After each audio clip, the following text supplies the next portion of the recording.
नमस्कार। मैं डॉक्टर वासुदेव शेट्टी, महारानी महिला विज्ञान कॉलेज में हिंदी विभाग में प्राध्यापक हूँ।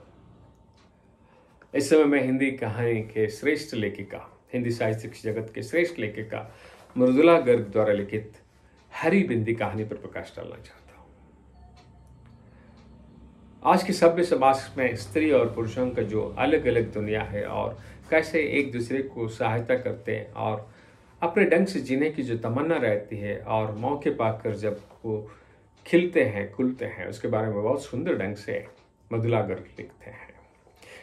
इनकी प्रमुख कृतियां हैं कितनी कैदे, टुकड़ा टुकड़ा में, उसके हिस्से के दो वंशज, चित कोबरा, अजनबी आदि। प्रस्तुत कहानी में एक महिला जो है हर दिन 6 साढ़े 6 बजे उठती है और अपने पति के लिए नाश्ता, चाय वगैरह तैयार करती है और उनके लिए दोपहर का भोजन तैयार करती है। और उसके एक नौकर भी है। वो सब एक तरह की सुबह खटपट शुरू होती है और उनको 8 बजे, 8:30 बजे तक उनको घर से निकलना पड़ता है।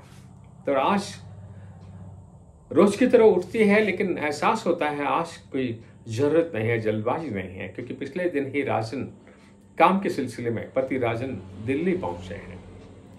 तो इसलिए वो दोबारा सोती है और आराम से 8:30 बजे उठती है और उठते समय वो सोचती है आज कितना मजा है, कोई जल्दबाजी नहीं, कोई अनिवार्यता नहीं, अपने ढंग से आज वो जिएगी और वो आज का दिन ऐसे ही जाने नहीं देगी।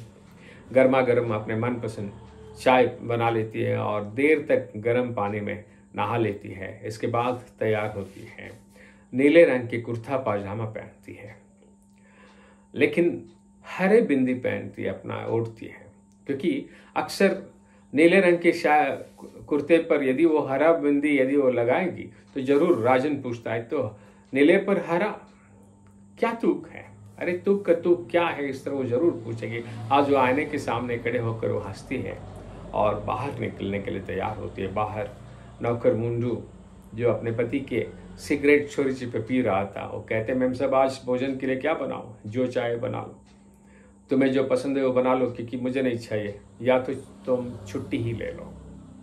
और वहाँ से वो निकलती है और बारिश होने के कारण, शुरू होने के कारण टैक्सी पकड़ती है और टैक्सी वाला पूछता है कहाँ जाना है, और जहांगीर आर्ट गैलरी कहीं तो कहना था। और वो पहुँचती है, वहाँ पर कोई नए कलाकार का प्रदर्शनी चित्रों का प्रदर्शन हो रहा था और वो पहुँचती है और आराम से देखती है और एक जगह खड़े हो जाती है और थोड़ा ज़्यादा समय ही देखती है। ऊपर से नीचे तक पूरे कैनवास में भरे हुए रंग को देखती है और जोर से हंसती है, क्योंकि वो चित्र ऐसा था, उसके दुपट्टे पर जो रंग था बिल्कुल वैसे ही। वहाँ रहे हुए दड़ियल आदमी उसको घूर कर देखता है, शायद उसी का हो प्रदर्शन, और उनको सॉरी कहकर वहाँ से वो निकलती है। वहाँ से एक रेस्टोरेंट पहुँचती है, तब उनको एहसास होता है वो सुबह से ठीक से खाई नहीं। फिर आलू के एक टिकिया और एक आइसक्रीम मंगाती है और वो बेरा पूछता है क्या एक साथ, हाँ हाँ, भले ही दांत के लिए कोई तकलीफ हो, लेकिन मुझे कोई एतराज नहीं।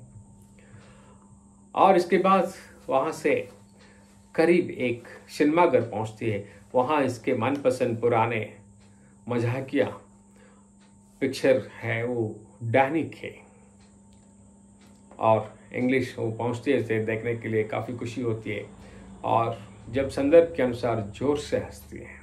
इसके पास एक बैठे हुए पुरुष इससे ज़्यादा 2 कदम आगे है, वो हंसने में, वो भी हंसता है और हंसते समय दोनों परस्पर एक दूसरे को देखते हैं आगे, लेकिन अंधेरे के कारण वो ठीक तरह से देख नहीं पाते। जब सिनेमा समाप्त होता है, बाहर निकलते हैं, वो पुरुष पूछता है कॉफ़ी पियेंगे? हाँ जरूर। दोनों एक रेस्तरां के लिए निकलते हैं, तो हल्के बारिश शुरू होने के कारण इनको थोड़ा दौड़ना पड़ता है और रेस्तरां में पहुंचते हैं और आराम से बैठते हैं। एक कॉफ़ी के लिए, एक कॉफ़ी के लिए ऑर्डर करते हैं और दोनों अपने अपने सोच में चले जाते हैं। पुरुष पूछता है आप क्या सोच रहे हैं? आप जो सोच रहे हैं उसे कहने के लिए मैं आपको एक पेनी तक दूंगा।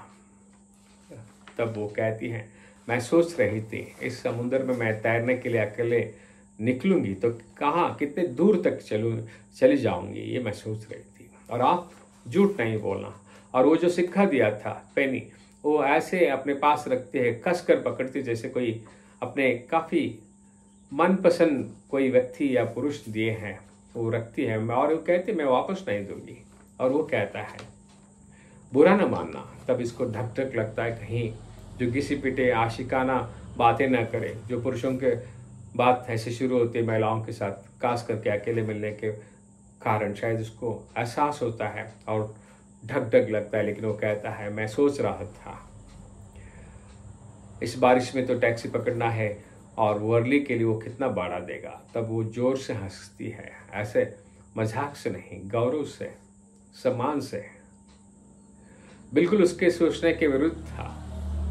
और वो कहती है बीच में आप मुझे छोड़ के जाएंगे तो जरूर आधा भाड़ा लगेगा।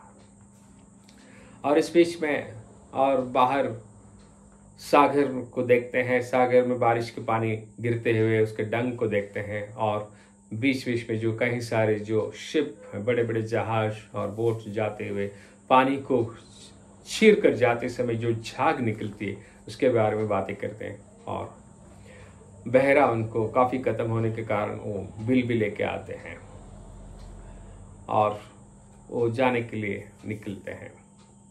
दोनों टैक्सी पर बैठते हैं और देखते ही देखते इनके जगह आ जाती है। तब ये अपने हिस्से के पैसे देने की कोशिश करते, लेकिन वो लेने के लिए तैयार नहीं होता। नहीं, आज ये मेरे लिए यादगार का दिन है, याद रखने लायक दिन है, और आपकी ये हरे बिंदी मैं आज तक नहीं देखा, कितने सुंदर है, बहुत पसंद है मुझे, और कहते हैं। और वो उतरती है और गाड़ी आके निकलती है और ये ओझल होने तक देखती है। ये इनके सोच के विरुद्ध वो कहा, बिल्कुल पहले अनरोमांटिक लगता था, लेकिन जाते जाते वो कितने उसके मनपसंद बातें कहकर निकला। यहाँ एक सभ्य समाज के सभ्य सुसंस्कृत लोगों के जो मिलन को बहुत सुंदर ढंग से मधुलागर लिखते हैं। पति के गैर हाजिरी में ये कोई गलत रास्ते पे नहीं जाते, और वो भी पुरुष कितने सुंदर ढंग से बातें करते हैं।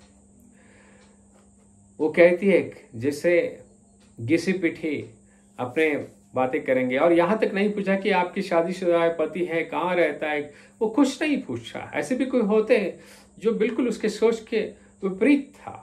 काफी सुंदर ढंग से वो कहती है उस पुरुष के बारे में, और जो सिक्का देता है जो पेनी है उसको भी काफी कसकर ऐसे रखती है जैसे कोई मनपसंद पुरुष या जो बहुत ही चाहने वाले लोग जो अपने रिश्तेदार हो या कोई करीबी लोग देते हैं, ऐसे वो अपने पास रखते हैं। बिल्कुल एक सभ्य समाज के बहुत सुंदर ढंग से चित्रण मधुलागर लिखे हैं। और गैर हाजिरी में भी एक स्त्री अपने ढंग से जो जीने का अंदाज में हो जाती है, बिल्कुल उसके तौर तरीका बिल्कुल सभ्य समाज के लिए मार्गदर्शक भी है। बहुत सुंदर ढंग से लिखते हैं। ये कहानी बिल्कुल अर्थपूर्ण है। नमस्कार।